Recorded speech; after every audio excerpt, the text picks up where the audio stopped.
Vinicius Rodrigues Vieira is an associate professor for economics and international relations at Armando Alvares Penteado Foundation, joining us this hour from Sao Paulo in Brazil. Thanks for your time. So that 50% tariff, the highest Trump has imposed on any country in August, took effect on Wednesday. How much is this damaging to Brazil? Well, thank you very much for the invitation. In fact, Mr. Trump has granted a few exceptions that cover some of the goods that Brazil mostly exports to the United States, like aircraft, also orange juice, alongside some types of metal and steel.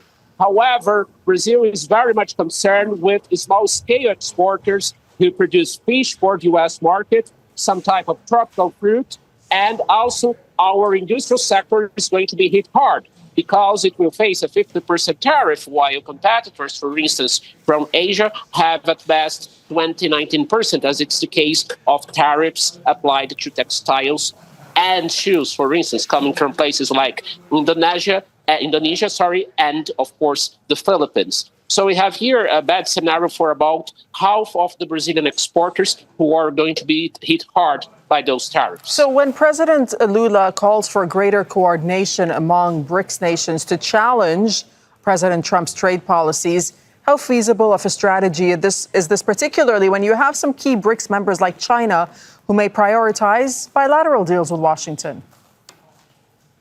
Exactly. I think China is the major problem thus far in finding a coordination among the BRICS members, not to mention, of course, Russia, who didn't suffer directly tariffs thus far.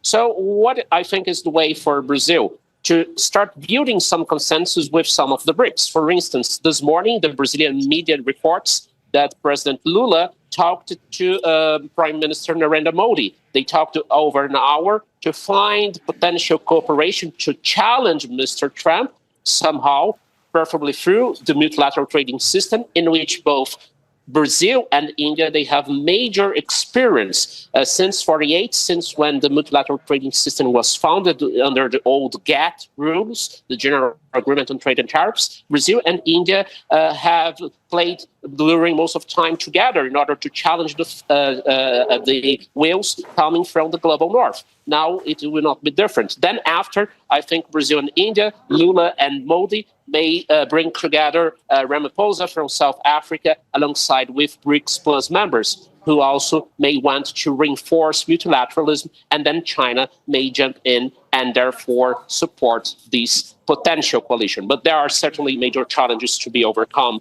before the BRICS find a coordinated position. Okay, thank you so much for speaking to us from Sao Paulo, Brazil this hour. Thank you. Don't miss out. Get the full picture. Subscribe to Al Jazeera for reliable news, expert insight. Like, share, stay ahead.